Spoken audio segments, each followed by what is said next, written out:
사주와 주역과 리더십을 공부하는 사주리 TV에 오신 것을 환영합니다.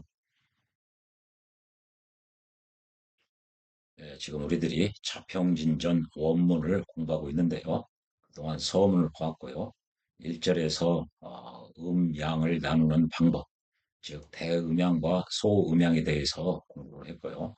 또한 천간과 지지의 관계와 또 식간에 대해서 공부를 했습니다. 2절에서는 음양의 생극, 즉 양간과 음간의 생하고 그간은 원리를 공부를 했습니다. 3절에서는 이제 양간과 음간의 생하고 죽는 거, 즉 12운성, 양간은 순행을 하고 음간은 역행을 한다. 그것 때문에 천간의 그 근이 양간과 음간에 있어서 차이가 난다. 매우 중요하죠. 이것은 1절에서 양가는 기이고 음가는 질로 돼 있다는 그 논리를 수미일관되게 적용을 하고 있죠. 4절, 5절에서는 천간 합에 대해서 아주 상세히 공부를 했습니다. 그리고 6절에서는 이 천간이 왕하냐, 세하냐, 강하냐, 약하냐 그 논리에 대해서 공부를 했고요. 이제 7절에서 형충해압의 해법을 논함 여기까지를 공부하면 이 차평진전의 그 총론에 해당하는 그 1권을 공부를 마치게 됩니다.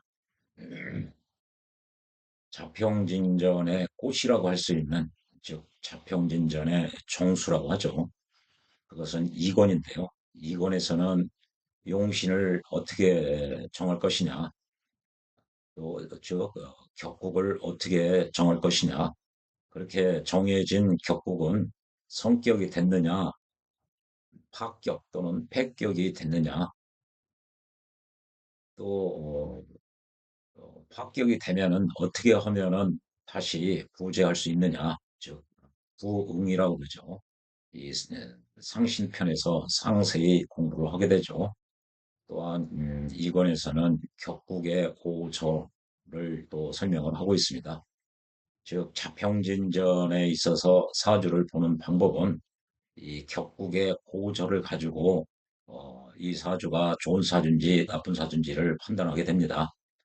반면에 적천수에서 사주를 보는 방법은 아, 이 사주의 크게 보면 사주의 청탁으로 구분을 하죠. 그래서 오늘 이 총론의 마지막 부분인 형충해압을 우리가 어떻게 해석을 해야 되느냐 그 문제를 다루고 있는데요. 직접적으로 직접 본문으로 들어가면은 좀 이해하는데 조금 어려움이 있을 것 같아서 형충해학과 관련된 이 기본적인 어, 설명을 올릴까 합니다. 우리가 이렇게 사주가 있으면요, 이 천간에서는 이른바 생극재화를 본다고 그러죠. 생하고 극하고 재하고 여기는 이제 통제한다 소리죠. 합으로 통제하는 것이 합재고요. 천간 오합이 이제 이런 입장에 있죠. 또 극으로 통제할 수 있고요. 또 설기도 제어하는 통제하는 측면이 있습니다. 그러나 이제 설기는 이 화에 포함돼서 설명하는 경우도 종종 있습니다. 그래서 화에는 합화와 설기가 있다. 고서의 체계가 이렇게 돼 있습니다. 고서를 읽다 보면은 이제 자평진전 원문을 공부해가면서 이런 거를 이제 발견할 수 있을 것입니다. 지지에서는 합, 형, 충, 파, 해를 보라고 돼 있거든요. 이제 합은 지지에서 원래 이제 천간합을 봐야 되는데 이거는 이제 봤기 때문에 지지에서 이제 합은 삼합과 육합을 주로 보죠. 이 방합은 그다지 많이 보지를 않습니다. 물론 방합을 강조하시는 분도 계시지만 이 저평진전 논리에서는 그렇게 강조하고 있지를 않아요. 그래서 삼합을 보고요, 육합을 보고 그다음에 형에는 이제 서로 형을 하는 이 인사신 사명과 축술미 사명이 있고요. 자묘형이 있죠. 그리고 이제 자형에 해당하는 것이 있죠. 그리고 충에 있고요. 12지지가 서로 짝을 지어서 충을 하기 때문에 이 충의 종류가 6개가 되죠. 파도 12지지가 짝을 지어서 하기 때문에 6개의 그 파가 되죠. 해는 이 육합을 방해하는 것이기 때문에 역시 6개의 경우의 수가 나오죠. 이거를 맹파에서는 천이라고 그러죠. 그래서 보통 일반적으로 이 합과 삼합과 육합 그리고 충과 이런 걸 굉장히 강조를 하고 있습니다. 뭐 형도 어느 정도 그러나 파나 해는 일반적으로 강조를 안 해요. 이 맹파 같은 경우는 이 해를 천이라고 그러죠. 천을 굉장히 강조를 합니다. 하나씩 보죠. 이 기본적인 개념을 알고 있어야만이 지금 이 7절에서 어떤 이야기를 하는지를 이해할 수가 있기 때문에 이걸 기본적인 걸 공부를 하려고 합니다. 예, 삼합을 보면요. 이렇게 삼합이라고도 하고요. 이제 모여서 국을 이뤘다. 이게 판이라고 판국이거든요. 장기판, 바둑판 할 때요. 모여서 일종의 국이 형성돼 있다는 얘기죠. 그래서 요 목국은 목의 판은 이렇게 해묘미가 돼 있죠. 화국은 인호술이고요. 경국은 사유축이고요. 수국은 신자진이죠. 이렇게 맨 앞에 있는 인사신에는 이게 생지라고 그러죠. 왜 그러냐면 장생지에 해당하기 때문에 그러죠. 가운데 있는 거는 왕지죠. 제왕지죠. 그리고요, 이 마지막에 있는 거는 이제 묘지죠. 그래서 사람도 태어나서 왕성할 때가 있고 나중에 죽어서 묘로 들어가듯이 모든 이게 생왕묘가 사람뿐만 아니라 자연의 이치이기도 하죠. 이렇게 모기의 기운이 언제 생겨나서 언제 가장 왕오고 언제 죽어서 묘로 들어가느냐 그 이야기를 하고 있는 것이죠. 네. 그래서 이 맨 앞에 있는 게 생지라는 얘기는요. 이게 수를 기준으로 보면은 이게 신금이 장생지죠. 장생지. 이렇게 안에 있는 것은 음양을 그릴 때 음은 수렴, 웅축어는 성향이고 양은 발산어는 기운이기 때문에 양을 바깥에다 그리는 게 좋습니다. 이렇게 그래서 하늘과 땅으로 얘기할 때는요. 하늘은 둥글고 있기 때문에 밖에 그려야 되고요. 땅은 모졌다, 내물졌다. 그래서 안에 그려야 돼요. 이렇게. 똑같이 이 지지 내에서도 양의 생사를 논할 때도 12운성을 표현할 때도 양을 밖에 그리는 게 좋습니다.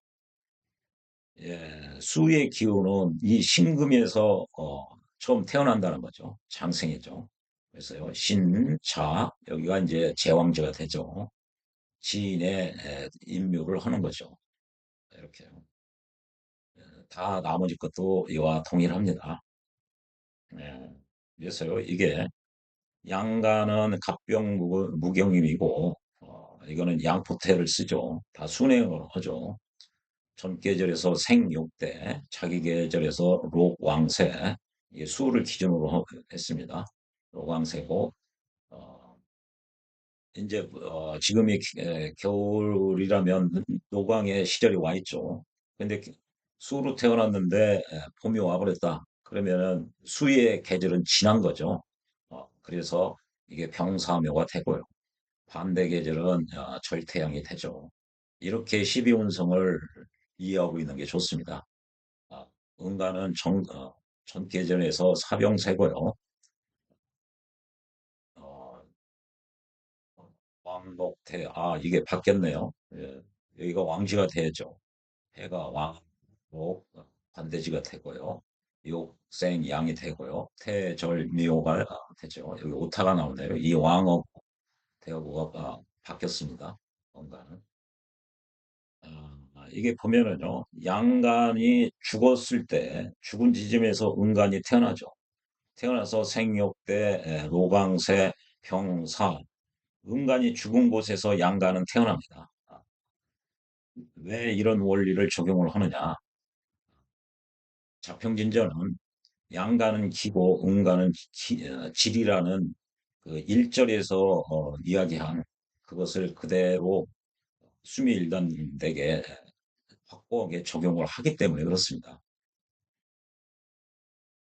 그래서요, 이게 삼합이 이렇게 해묘음이 신자진으로 모이는 게 뭐냐면 수의 기운은 밑으로 흐르려고 하는 거거든요. 예, 윤화라고 그러죠.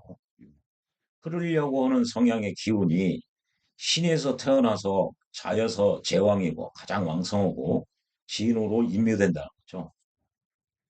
그러면요, 이게 종혁 내지는 숙살의 기운이 사에서 태어나서 유에서 가장 왕성하고 축으로 인묘된다는 거죠. 이렇게 사, 유, 축 이렇게 되죠.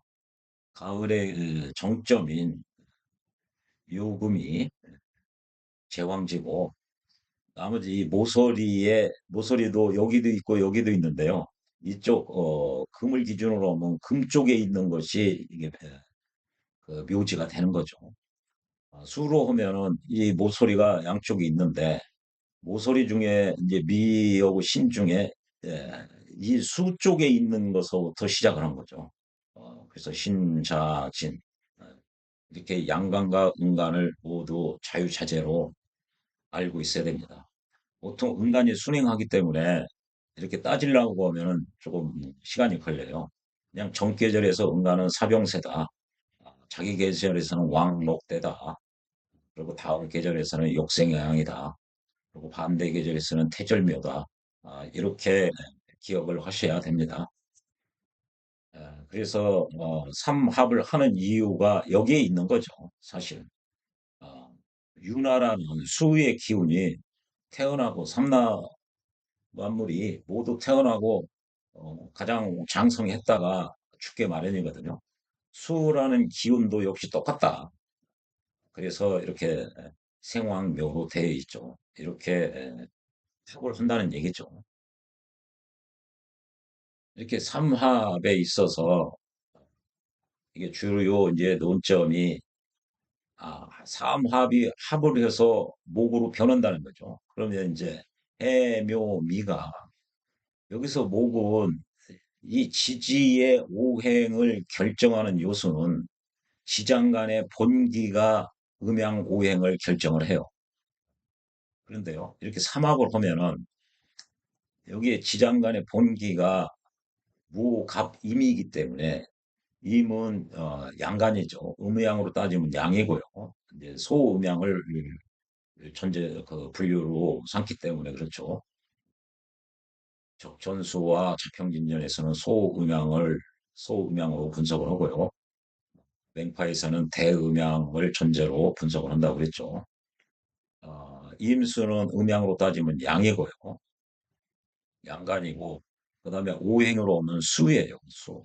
그런데 이렇게 해묘미 삼합이 되면은 이제 더 이상 수의 기능보다 목의 기운이, 목의 기운으로 변한다는 얘기거든요. 그게 합하죠. 여기도 토가 아니라 목이 된다는 거죠. 이 전체가 목이 되는 거죠. 그래서 이 전체가 목이 된다는 소리, 다수설이고요.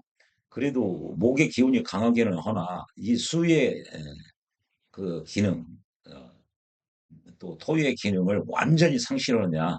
그건 또 아니다라는 이게 완전히 상실한다. 이게 완전히 이제 해도 미도 이게 수도 해수도 미토도 목으로 변했다. 이렇게 보는 설이 있고요. 목의 기운이 화해했기 때문에 강하지만 그래도 일부는 여전히 수의 기능을 토의 기능을 할 수도 있다. 이렇게 학설이 나누어져 있습니다. 그래서 보통 삼합은 합화를 한다. 이렇게들 알고 있죠. 합화한다는 얘기는 이제 더 이상 수가 아니라 목으로 보겠다는 거죠. 이 해수도. 위트도 토가 아니라 목으로 보겠다는 거죠. 이게 다수설인 걸로 알고 있습니다. 나머지 것도 다 같은 논리죠. 이 반국은요, 이게 이제 반이라는 얘기거든요. 세미 국이죠. 2분의 1이라는 얘기죠. 그러면은 인노술이었을 때 이 가운데 있는 글자가 제왕이거든요. 가장 강력한 글자예요. 그래서 이 삼합의 주인공이에요. 주인이라고 볼 수 있죠. 그걸 가운데 있다고 해서 중신이라고 그래요. 가운데 있는 글자와 합을 하는 것이 반국입니다. 그러니까 해묘미 중에서 해묘합이라든지 묘미합이라든지 인호합이라든지 오술합이라든지 이게 이제 반국이라는 얘기고요. 그러면 반국에서 가운데 거 빼고 해오고 미만 합하는 것도 반국이라고 인정할 것이냐? 그런 경우는 그걸 공합이라고 보거든요. 반국도 합화가 되는 것이죠. 묘가 해도 해가 목으로 바뀐다는 얘기죠. 합화의 논리는 그런 겁니다. 묘미도 미가 목으로 바뀐다. 그러나 이게 반국이 아니라 제대로 된 삼합이 완전 회국이 돼야 더 확실하게 바뀌겠죠. 그렇게 해도 지금 일부 설은 해의 기능이 완전히 없어지는 건 아니다. 또 미토의 성향이 완전히 없어지는 게 아니다. 이렇게 해석하는 어, 자도 있습니다.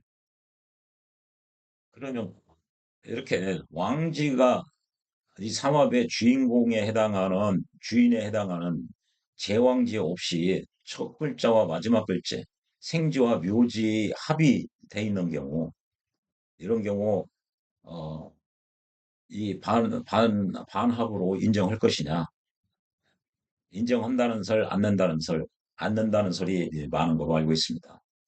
이게요, 이런 경우를 공합이라고 그래요. 공은 이게 손을 함께 쓴다. 이게 손이 이렇게 모인다는 거죠. 우리가 전통 예절 내서 이렇게 손을 이렇게 모으죠. 제사 지내고 이럴 때. 그래서 이런 걸 공수한다고 그러죠. 손을 이렇게 모았다. 이거 공수, 손을 모아서. 네. 손을 모았다는 얘기는 이게 또 팔짱 낀다는 얘기도 돼요. 이렇게 팔짱.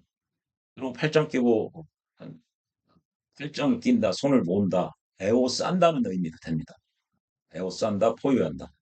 이 가운데 글자는 없지만 총과 끝이 이렇게 에워쌌다. 그런 의미가 있죠. 이 공합이라는 게. 그래서 핵심에 해당하는 이 주인에 해당하는 중신이 없는 경우다. 해나 미나 임이나 술이나. 그래서 이 중신을 이런 경우 어떻게 해석할 것이냐. 이렇게 신하고 진이 공합을 했을 때 천간으로 이렇게 지금 자수가 없기 때문에 이렇게 수 기운이 투출이 되면은 이런 경우는 삼합이 온전하게 이루어진 것으로 이제 보죠. 대부분의 학설에서 이렇게 봅니다. 어, 뭐 임까지 있으면 더 확실하게 보죠. 왜 그러냐면은 자에는 지장간이 임자가 있는데요. 임이 천간으로 올라간 것이 여기 있고요. 이게 자에는 이제 임계인데 이제 지장간이 임계이기 때문에 개수가 올라간 것이 이 개가 되기 때문에 그렇죠. 그래서 이런 경우는 학설다툼이 거의 이론이 없습니다. 근데요, 이게 이제 자수가 아니라 자수는 이게 제왕지인데 이렇게 이게 왕지인데 여기는 록이 온 거죠. 이게 왕과 록은 여기 한 칸 차이예요. 걸로. 그래서 이런 경우도 제왕 자리에 제왕이 아니라 걸록이 왔어도 대부분 경우도 삼합 회국에 준해서 해석을 하는 것 같습니다. 이게 설하고 선생 책이나 이런 데서 보면은 이렇게 나오는 거죠. 이게 삼합의 주요 테마들이죠. 그리고 이 삼합 중에 중신을 일지로 깔고 있는 경우가 좋은 사주가 많습니다. 왜 그러냐면 이 삼합의 주인공 자리를 일간과 아, 같은 공간에 지금 있다는 얘기는 일간이 이 왕지를 삼합의 주인공인 왕지를 어, 직접 관할한다는 의미가 있거든요. 그러니까 이런 경우 삼합이 지지에서 삼합이 됐을 때 왕지가 일지로 온 경우가 좋은 사주가 많습니다. 이렇게 되면은 기본적으로 재물이 많죠. 이것도 나중에 이제 그 이외에 여러 가지 있습니다만 이렇게 하면 자세히 하면은 지금 이 자평진전을 보고없다는 그 취지에서 어긋나고 나중에 자평진전 원문이 끝나면 어, 적전수할 때나 또 이게 자세히 이제 이런 걸 말씀을 드리도록 하겠습니다. 예, 육합은요. 이렇게 육합은 왜 하느냐? 그러면 어떤 선생님들은 지구의 지축이 23.5도가 비껴져 있는데 그래서 이렇게 여기 자축합, 아, 인해합, 묘술합, 진유합, 사신합, 오미합 이렇게 하는 거는 이 지축을 기준으로 그렇다. 이렇게 설명하는 게 대부분이죠. 그런데 정확하게는 이 황도와 백도가 만나는 지점에서 육합을 하게 돼 있어요. 이게 23.5도면 이렇게 잘 안 만나져요. 이게 각도상으로. 왜 그러냐면 이게 원은 이제 360도인데요. 이게 12 지지니까 360을 12로 나누면은 이게 30입니다. 그런데 30도거든요. O에서 B까지. 그럼 23.5는 이쪽 위쪽으로 기울어진 거예요, 이게. 그래서 이 설명은 그냥 이해하는데 조금 도움이 되라고 이렇게 얘기를 하는 것뿐이고, 정확하게는 황도와 백도가 만나는 지점에서 육합이 만들어지는 거죠. 황도는 이제 지구에서 봤을 때 태양이 움직이는 그 궤도를 황도라고 하고요. 지구에서 봤을 때 달이 움직이는 그 궤도가 백도라고 하죠. 황도와 백도는 그 5도 8분인가요? 그런 각도로 벌어져 있어요. 그래서요, 보면은 육합이라고 하는 것은 자와 축이 합을 하는 종류다. 이게 이걸 얘기를 하는 거죠. 이것은 이 황도와 이게 월근이라는 게 이게 백도거든요. 그것이 서로 만나는 데서 어, 육합이 이루어진다는 거죠. 육합이요. 그래서 이 황도는 오른쪽으로 돌고 백도는 왼쪽으로 돌아서 이게 하나는 순하고 순행을 하고 하나는 역행을 해가지고 서로 모인다, 서로 만나기 때문에 그때 육합이 탄생되게 된다. 육합이 에, 형성되게 된다. 그 얘기죠. 그리고요, 이 육합을 하면은 이제 합화가 되느냐? 그건 지난 그 천간합의 원리 3인가요? 거기서 이것도 잠시 그 설명을 드린 바가 있습니다. 어느 때, 즉, 천간으로 이제 자축 합이 된다. 그러면 자나 축 위에 있는 그 천간이 토가 왕하면은 그 토, 토로 합할 가능성이 크다고 설하고 선생이 보는 거죠. 그러니까 천간합이 합하려면 지지의 도움이 있어야 되고, 지지가 육합으로 이렇게 합하려면 천간의 도움이 있어야 됩니다. 이게 천간과 지지의 관계 때문에 그렇죠. 나머지도 다 마찬가지죠. 참고로 오미합은 합화됐을 때 다른 이게 육합은 6가지고 오행은 5가지밖에 없기 때문에 이거는 없죠. 육합은 이제 이게 이제 구체적으로 들어가면 할 얘기가 너무 많죠. 어, 이게 자평진전의 그 어, 평론에 해당하는 그 7절을 이해하는 데 있어서 이런 정도 알으면 충분합니다. 그다음에 이제 형이죠. 형. 형에는 서로가 형을 하는 것과 스스로 형을 하는 경우가 있죠. 그래서 서로가 서로를 형하는 인사신, 축술미 이거를 삼형살이라고 그러고요. 이건 이제 그냥 상형이죠. 자가 묘를 형하고 묘는 자를 형하고 이거는 이제 스스로 형을 한다는 거죠. 이게 어떻게 해서 나왔느냐? 이게 삼합에다가 방합을 합쳐보면요. 화의 삼합은 인호술이죠. 인호술이고요. 화의 방합은, 화는 여기죠. 방향에 있는, 이게 사오미가 되는 거죠. 방합은요. 그래서 이렇게, 앞 글자는 앞 글자끼리, 인호고 사가 형을 한다는 거예요. 서로. 오하고 오가 형을 하고요. 술하고 미가 형을 한다는 거죠. 그래서 오, 여기 술미, 인사, 여기서 나왔다는 얘기죠. 그리고 금의 삼합은 사유축이죠. 이 사유축과 금의 방합인 여기 신요술 술을 합해보면 앞글자끼리 서로 형을 한다는 거죠. 사시나 유유 사시나 합도 하지만 형을 하죠. 사가 신을 신이 사를 유유 그러면은 스스로 형을 한다. 그래서 자형이라고 그러죠. 축과 술은 형을 하죠. 축술형. 예, 그런 겁니다. 그런데요, 이게 화하고 금은 이게 화의 삼합과 방합을 합쳐놓은 거고 또 금의 삼합과 방합을 합쳐서 이렇게 설명을 했는데 그 다음에는 수의 방합, 삼합과 수의 방합이 아니라 목의 방합이에요. 이게 엇갈리게 돼 있어요, 이게. 목이 삼합이면은 수가 방합이 돼요. 요 두 개가 이렇게 엇갈리게 돼 있어요. 그렇게 해야 이게 설명이 가능해요. 수의 삼합이면 신자진이죠. 이제 목의 방합은 여기 이제 여기 인묘진이죠. 인묘진이죠. 그래서 앞글자끼리 다 앞글자끼리 서로 형을 하고요.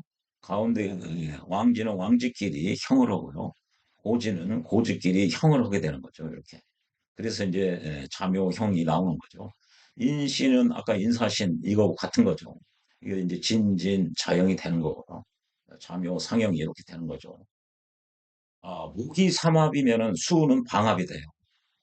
무게 삼합이면 해면미고요. 수의 방합은 여기 해자축이죠. 그래서 해자형. 그다음에 자묘는 여기 상형이죠. 이게 충도 되지만 형이 되는 거죠. 형이 스스로. 그리고 이 원리 때문에 이 상형과 자형이 그대로 나온 겁니다. 나오게 된 원리가 거기에 있어요. 그래서 흔히 이런 인사신, 축술미 이런 게 또 뭐 자묘형 이런 게 사주 원국에 있으면 이게 형이라는 게 이게 형사를 의미하거든요. 즉 관에 의한 재앙을 당할 수가 있다.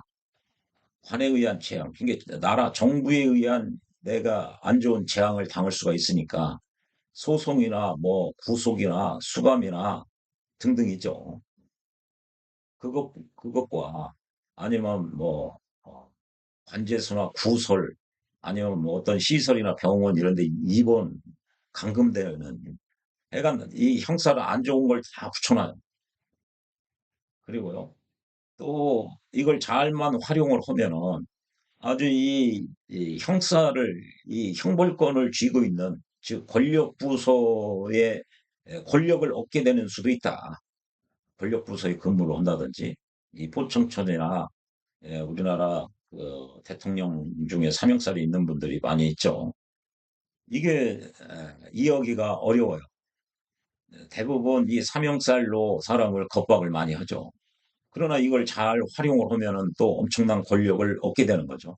잘 활용하면은 권력을 얻고, 잘 활용하지 못하고 그러면은 내가 권력으로부터 희생을 당하는, 구속되는 그 양면이 있어요. 대부분 그 신살들이 그런 의미가 있죠. 그래서 이걸 사명살, 형살이라고 하는 경우가 많이 있습니다. 아, 그래서 이런 의미로 뭐 나중에 인사신인 뭐 지형이다, 축술명 뭐 시세 지형이다, 물의 지형이다, 뭐 이렇게 해가지고 아, 원국에 이런 게 있고 그러면 사람을 겁박을 하죠. 근데 단순히 그렇게만 하면은 에, 전혀 틀리지는 않아요. 그러나 맞을 가능성이 제가 보기에는 한 10 내지 15%밖에 안 돼요. 어쩌다 그냥 걸려서 소 뒷걸음질 쳐서 쥐밟은 격이에요, 이게. 지금 이게 조합들이 그런 걸 뭐 구속이니 관제니 이런 걸 강조를 하면은 원칙적으로 에, 사주의 큰 그 숲을 볼 줄을 알아야 되는데 큰 건 못 보고 나무만 보고 뭐는 뭐 자기 세력 믿고 까불다가 큰 코 다친다. 뭐 은혜를 원수로 갚는 사람이다 등등 그렇게 통변을 하면은 맞을 가능성이 10 내지 15%밖에 안 되는 것 같아요. 대부분. 그래서 이거를 에, 고서를 많이 봐야 됩니다. 자평진전에서는 왜 이 원리를 어떻게 써먹는지 자평의 논리로 접근을 하면 우선 이렇게 나무보다 커다란 숲을 먼저 봐서 10 내지 15%에 집중할 게 아니라 80 내지 90%에 집중을 포커스를 맞추겠다는 의미에 있는 거죠. 그래서 대부분 실력이 없는 사람일수록 이런 뭐 사명살이기 때문에 구속이니 뭐니 이런 얘기를 하거든요. 그러나 오래 공부한 사람들은 이런 거 별로 얘기를 안 씁니다.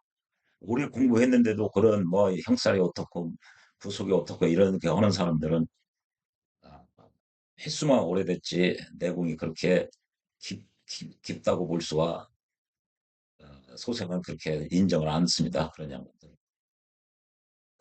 왜 그런지요? 이제 자 말씀을 드리면요.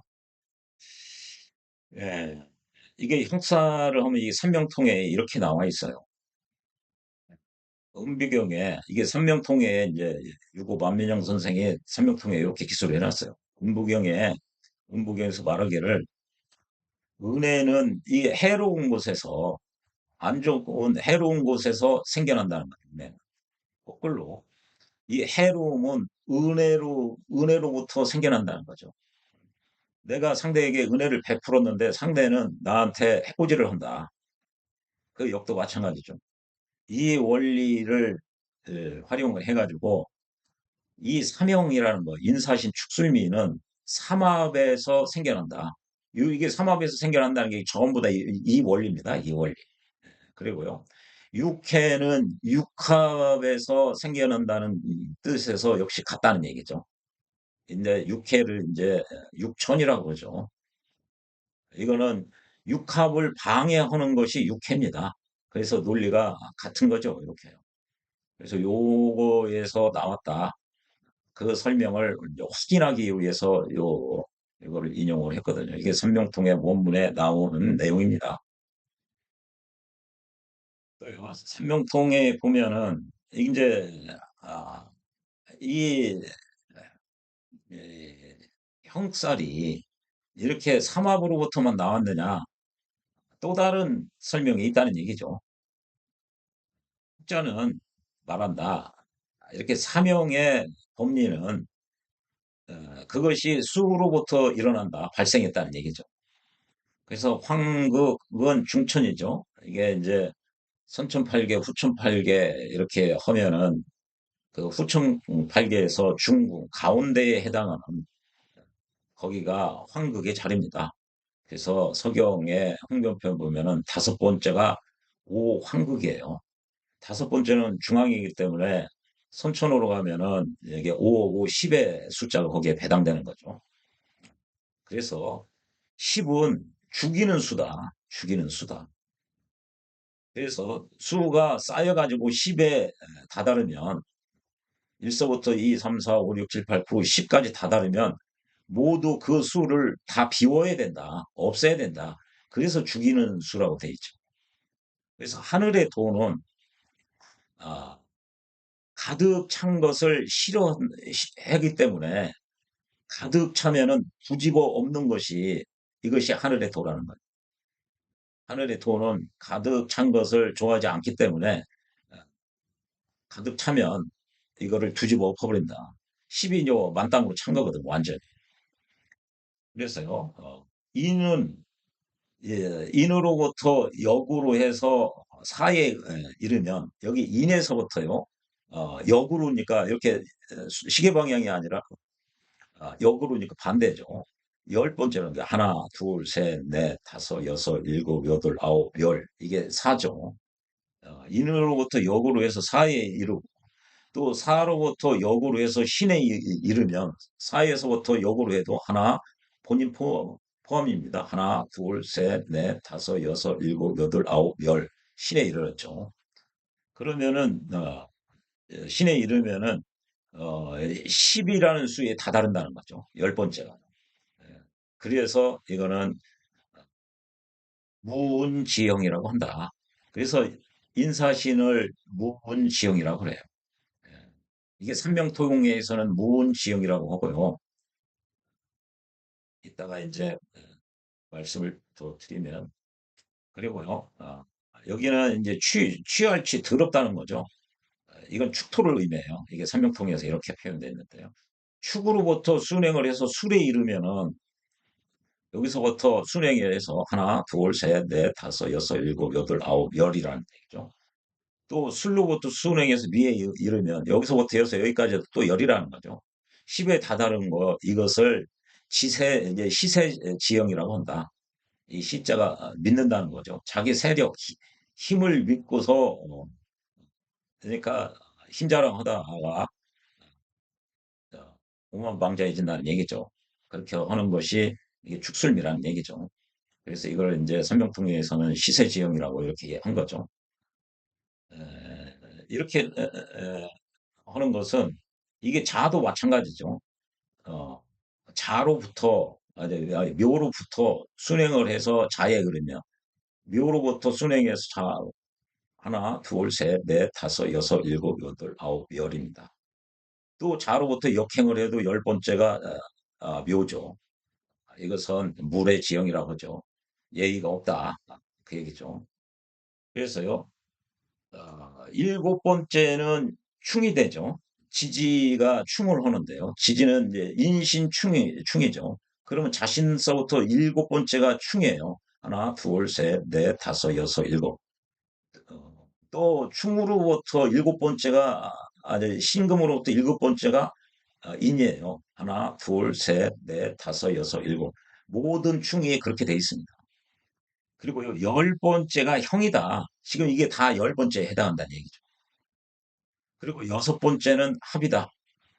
이거는 첨단합을 의미하죠. 갑으로부터 여섯 번째는 기가 되죠. 또 기로부터 여섯 번째는 갑이 되죠. 첨단합을 의미하고요. 이러한 그 하나의 이치가 모두 다 스스로 그렇게 되어 있다는 거죠.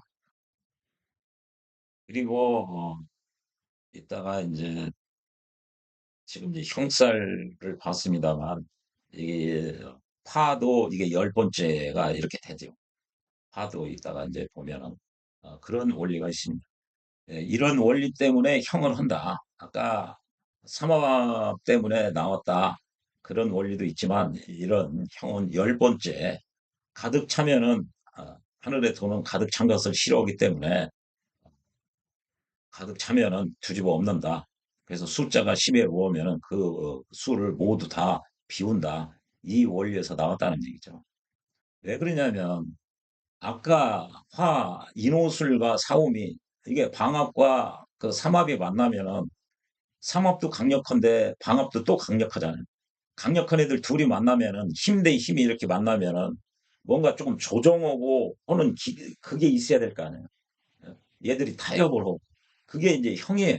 그게 형. 이게 자연의 이치라는 거죠. 우주 만물의 이치라는 거죠. 예, 또 선명통이에요. 이렇게 돼 있죠. 혹자는 이렇게 사명의 법은 수로부터 일어나고 십은 죽이는 수고 수가 누적돼서 10에 다다르면 그 수를 다 모인다.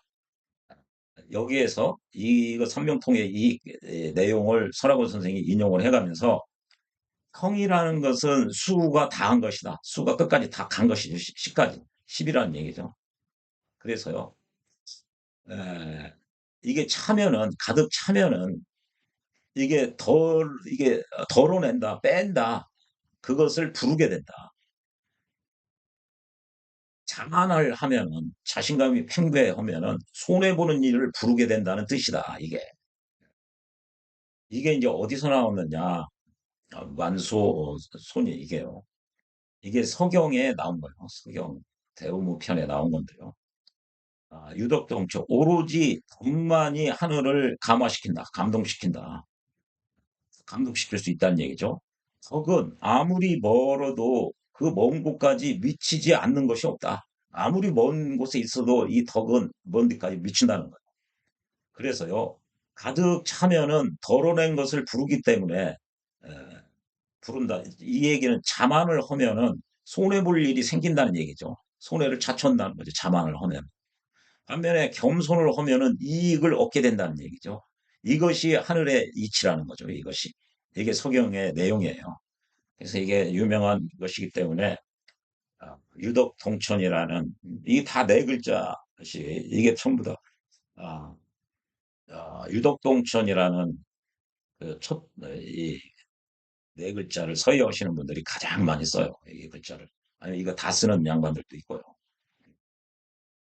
그래서 이거를 선생님 왜 말씀을 드리냐면 이렇게 인사신하고 축술미가 삼명통에서는 인사신이 은혜를 저버리는 형이다. 축술미가 자기 세력 믿고 까부는 형이다. 이렇게 해놨는데 연애자평은 이게 거꾸로 돼 있어요. 거꾸로. 그래서 이제 거꾸로 하기 전에 좀 아까 서경을 왜 인용을 했냐면 사주 원국에 사명이 있고 그런 사람들은 은혜를 저버리면 안 되는 거예요. 세력 믿고 까부르면 안 좋은 일이 발생할 수가 있다는 거죠. 그리고 겸손하고 예의를 갖춰야 돼요. 이것이 일종의 개운법이에요. 개운법. 너무 이 삼형살이다 뭐다 해서 사람 겁박하고 뭐고 그렇게 하면은 맞을 확률이 10 내지 15%밖에 안 돼요. 가끔 걸려서 소 뒷걸음질 쳐서 맞는 경우죠. 그럼 워낙 이게 강력할 수가 있으니까 그래서 너무 겁먹을 필요 없고요. 자연의 이치입니다. 해가 뜨고 지듯이 우리도 태어나서 살다가 죽는 거거든. 삼형살 이런 거 있다고 겁먹을 필요가 없고요. 오히려 이제 대운에서 이게 두 개 있는데 대운에서 하나 온다든지 세운에서 온다든지 그럴 때 이런 걸 은혜를 저버리면 안 된다. 그리고 자기 힘 믿고 세력 믿고 까부르면 안 된다. 그러면은 관제 구설이니 뭐 등등 안 좋은 쪽으로 발생할 수 있다. 겸양과 예를 저버리면은 완전히 망신수에 빠질 수가 있다. 입원할 수가 있다. 이게 굉장히 시사하는 점입니다. 이게 이런 거를 이게 명예 공부를 오래 한 사람들도 생각을 안 해요.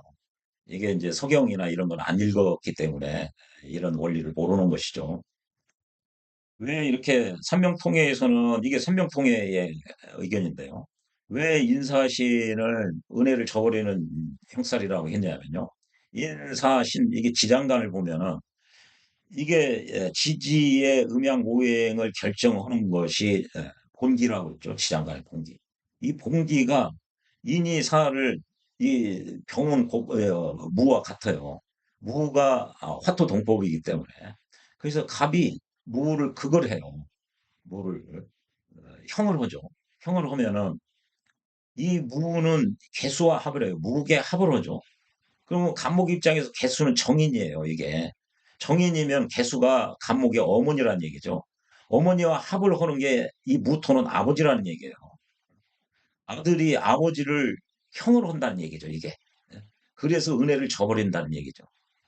이렇게 보는 거죠. 이 설명통에는 그렇게 설명돼 있어요. 또요, 사가 신을 형을 하는 것은요, 본기인 병이 신금의 그 지장간의 그 본기인 이 경금을 극을 하죠. 경금의 짝은요, 을경합이니까 을이 이 병화의 정인이에요. 이게 을이 어머니니까 경금이 아버지란 얘기죠. 그래서 이게 편제가 아버지죠. 이게 병도 이게 사신형을 설명할 때 병도 자기 아버지를 형하는 거다. 은혜를 저버린 거죠. 그래서 이렇게 무은지형이다라고 설명을 했습니다. 그리고 뭐 축술미가 시세지형이고 뭐 그것도 설명을 하는데 일자평을 보면요 이렇게 돼 있어요. 인의 지장간 보면 무병갑이고 사의 지장간이 이제 무경병인데요. 여기 빼고 중기와 본기만을 보면은 중기와 공기 보면은 음양을 이렇게 나눌 때, 이렇게 대음양으로 나눴을 때, 목과 화는 양이고, 금과 수는 음이라고 그랬죠. 자평균전 1절 할 때, 그 1절에서 말씀을 드린 바가 있습니다. 이게 대음양이고요. 소음양은 이제 목도 갑을로 나누고, 나눴을 때 갑은 양이고 을은 음이다. 이렇게 뭐 하는 게 화도 이제 병정화로 나눠서 병은 양이고 정은 음이고 이렇게 하는 것이 소음양이에요. 근데 대음양으로 보니까 지장간의 본기와 중기가 갑병, 병 이렇게 해가지고 3대 1이에요. 이게 자기 세력 믿고 이게 인사가 인이 자기 세력 믿고 이게 경을 아주 이거 함부로 멸시하고 하는 거죠, 이게. 자기 세력이 많잖아요, 이 양이. 갑병, 병이 다 양이잖아요, 이게 다. 그리고요, 사가 신을 형을 하는 경우는 이것도 이제 중기하고 본기를 보면은 여기는 또 거꾸로 해도 경은 하나인데 양은 하나인데 경임, 경, 금수가 음이니까 여기 이제 거꾸로 음이 자기 세력 믿고 병을 형을 하는 거죠, 이게. 이게 사신형 서로 형을 하는 거니까. 그러니까 이것이 세력 믿고 그 건방지게 그 잘난 척 그 오만 방자하다는 얘기죠, 이게. 그러다가 자기 힘 자랑하다가 자기 세력 믿고 하다가 구속되고 관제 구설 망신 뭐 사고 이런 걸 당할 수가 있다는 얘기죠. 연애자판에서는 그렇게 설명해요. 그리고요, 이게 이제 축술미가 이제 은혜를 저버리는 왜 그러느냐? 이게 이제 지장간을 이렇게 보면요, 이게 술의 지장간들이 축을 다 생해주는 거예요. 이렇게 신은 개수를 금생수해주죠. 무는 토생금에서 신을 생해주죠. 정화는 화생토에서 기를 생하는 거예요. 그런데 자기를 생해준 이 술토를 축은 형을 하는 거예요. 술토는 자기한테 도움을 주고 생해줬는데 이 축토는 술토를 술토가 축에게 은혜를 베풀어줬는데 이 축은 은혜를 저버린 거죠. 형을 한다는 얘기는. 그래서 이게 축술미가 은혜를 저버리는 무은지형이다. 연애자평은 그렇게 설명을 하는 거죠. 여기도 마찬가지예요. 미토가요. 기토는 토생금에서 신을 생하고요. 을목은 목생화에서 정화를 생하고요. 정화는 화생토에서 무토를 생해요. 이게 술토 입장에서는 미토로부터 다 생을 받는데 은혜를 받는데 은혜를 저버리고 술이 미를 형을 한다는 얘기죠. 은혜를 원수로 갚는 격이죠. 그래서 축술미가 무은지형이다. 이렇게 얘기를 하는 거예요. 이게 보통 보면은 고서의 삼명통에는 이렇게 나와 있고 연애작평은 이게 밖에 있다. 이제 공부하는 사람들이 이런 것도 알아놓으면 좋습니다. 예, 그리고 형을 겁낼 게 아니라 은혜를 베풀고 즉 덕을 베풀어야 된다. 그리고 겸손해야 된다. 세력 믿고 뒷 배경 믿고 잘난 척하고 없는 사람들 업신여기고 그래서는 큰 부자 칠 수가 있다. 그리고 겸손하고 예를 갖춰야 이런 인사심이 축술면에 이런 거 왔을 때 안 좋은 일을 예방하는 길이다. 네, 이 점을 유념하시면 좋아요. 이게 이제 서경하고 고서를 읽다 보면은 이런 아이디어가 나오게 돼 있죠. 형을 너무 오래 했나요? 흥은 이제 이게 생지는 생지끼리 충을 하죠. 인신사회, 인신충, 사회충. 왕지는 왕지끼리 좌우충, 묘충. 고지는 고지끼리 진술충, 충미충. 그래서요, 대부분 이게 설하고 선생뿐만 아니라 이 충은 반대에 있어요, 정확하게. 자의 반대인 오화, 묘의 반대인 요구. 나머지도 다 똑같습니다. 그래서요, 본궁이 이렇게 인이 이제 이게 본궁이라는 거죠. 궁이라는 것은 이게 자기가 머무르는 곳이에요. 머무르는 위치를 얘기하는 거죠. 이내에서 마주보고 있는 곳이 이게 마주보고 있다. 반대되는 곳을 어,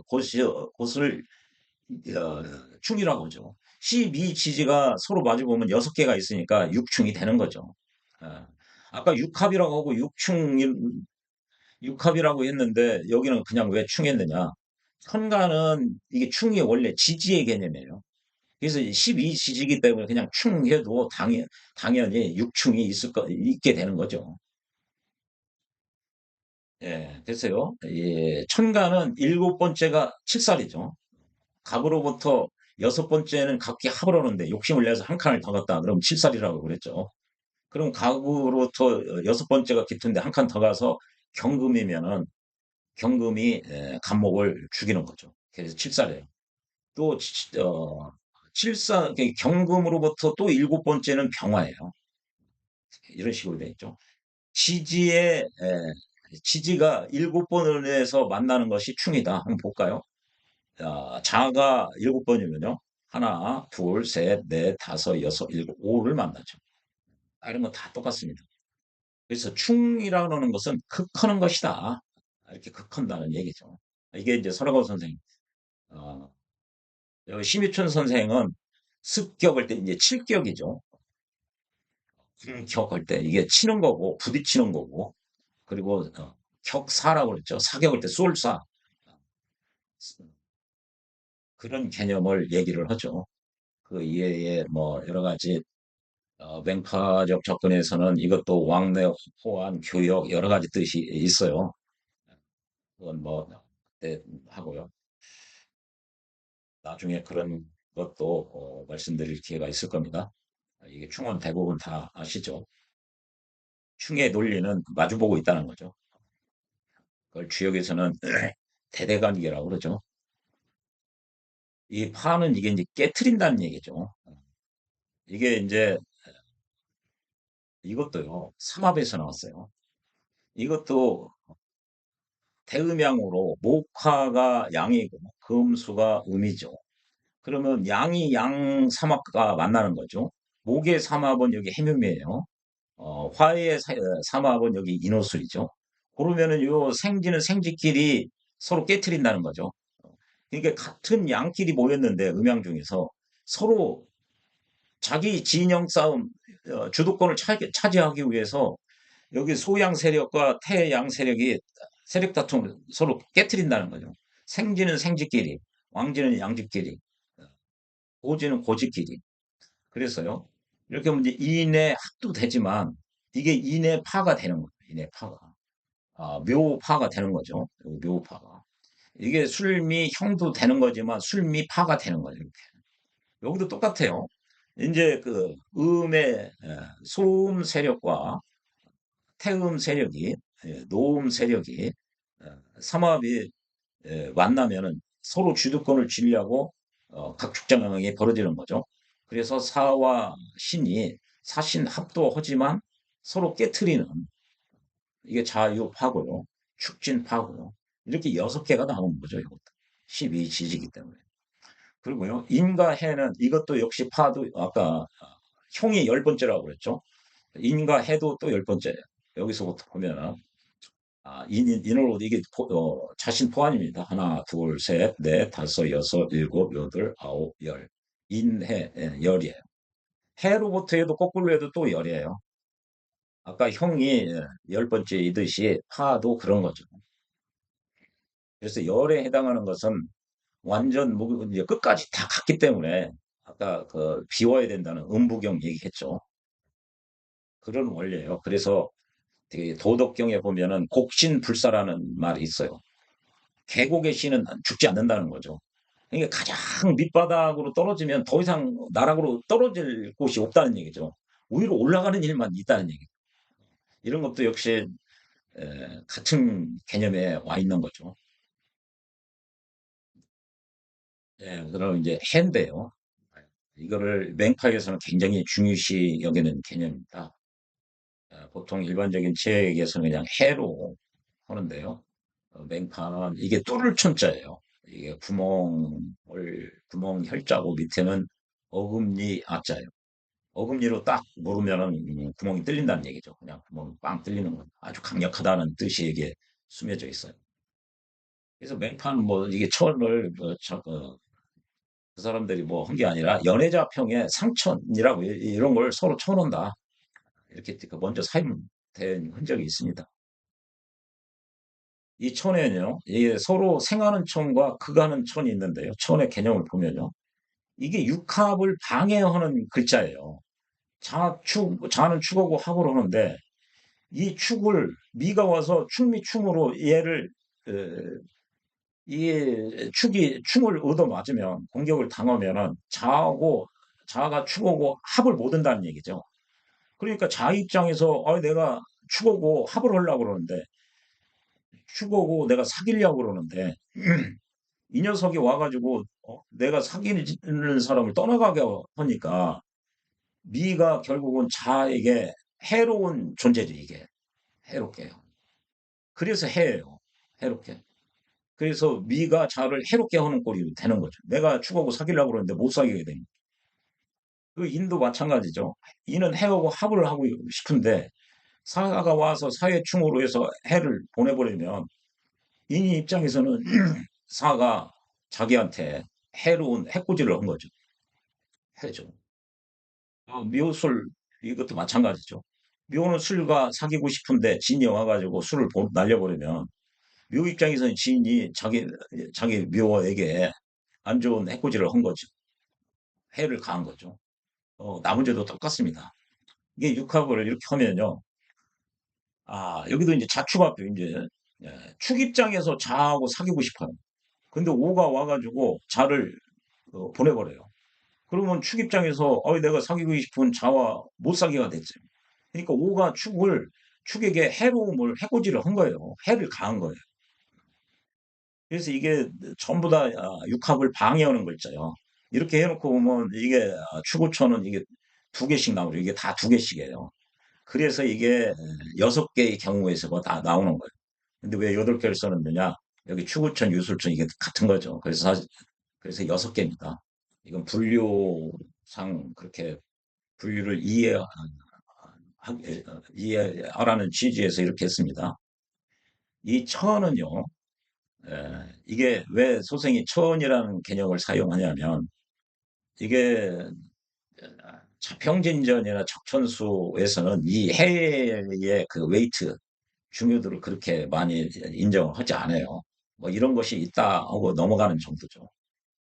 그러나 맹파에서는 이 천이라고 해서 이 개념을 굉장히 중요시 여겨요. 그러니까 주공이라고 하죠. 공을 쌓는데 주요한 그 수단으로 활용되는 것이 이 천이에요. 이게 그래서 이제 이 천으로 소생이 표현을 했거든요. 그리고 연애자평에도 천이라고 되어 있고요. 그래서 이 천에는 생하는 천이 있고 극하는 천이 있는데 이 생천은 이 주공을 못해요. 즉 사주를 잘 풀리게 하는 그 성과를 내는 거, 그 공을 세우는 걸 주공이라고 하는데 이게 인사하면 이게 목생화가 되죠. 이게 생하는 천이죠. 신의 천도 뭐죠? 금생수하죠. 이런 경우는 이게 음으로 양을 통제하고 양은 또 반대인 음을 통제함으로써 어, 공을 세우게 되는데요. 그래서 이 맹파에서는 대음양을 전제로 분류를 하는 거예요. 양의 세력을 가지고 음을 통제하고 또 반대로 음의 세력을 가지고 양을 통제하고 이게 음양이 같이 있어야 되는데 이 생천은 가만히 보니까 이는 있는 양이고 사도 양이에요. 다 양만 있어요. 신해는 다 음만 있어요. 그래서 공을 못 세운다는 얘기예요. 이 생천은. 그러면 추고천 그러면 이게 화생토 또 유술천은 토생금이니까 이게 생천 아닙니까? 여기서는요 축은 이제 금의 고조, 금의 집합체예요. 그래서 화극금으로 극을 한다. 그래서 극천으로 보는 거예요. 이게. 그리고 유술천도요. 술이 이게 화구죠. 화의 집합체이기 때문에 이게 화극금을 한다고 간주를 해가지고 이거를 주공을 인정을 하는 거예요. 자미천은 당연히 하는 거죠. 미토가 자를 극을 하죠. 극천이죠. 그다음 묘진천은 묘가 진토를 극을 하죠. 그리고 보니까 이게 두 글자씩 있는 게 다 음양으로 돼 있어요. 자는 음이고요, 미는 양이고, 묘는 양이고, 지는 음양을 분류를 하면 축은 여기서 이건 이제 축은 음이고 오는 양이고 유는 음이고 술은 양이고 이런 경우만 성과 내지는 사주를 잘 풀리게 하는 공을 세우는 역할을 한다는 얘기죠. 이게 이제 나중에 기회가 되면은 이 맹파에서 활용하는 이 천을 말씀드릴 기회가 있으려나 모르겠습니다만 이런 것도 알아놓으시는 게 좋습니다. 그러나 질병진전에서는 이 해를 이제 해라고 하는데 이런 것이 있다. 그런 정도지. 여기 제목에서도 이게 형충해합 여기 파도 안 들어가 있고 이게 형하고 충 이제 회는 이제 삼합 육합 요런 정도만 얘기했죠. 해도 빠졌고 파도 빠진 거죠. 예. 이런 정도만 해도 된다는 얘기죠. 그러니까 천 이런 거 별로 신경 쓰지 않겠다. 예. 이거를 이제 형충파해의 논리를 이제 알았으면 요것을 가지고 자평진전의 논리에서는 이거를 바라보는 관점이나 그 시각이 어떤 거냐. 이게 굉장히 중요하죠. 이게 일권의 마지막 그 절인데요. 이거는 이제 용신을 본격적으로 하죠.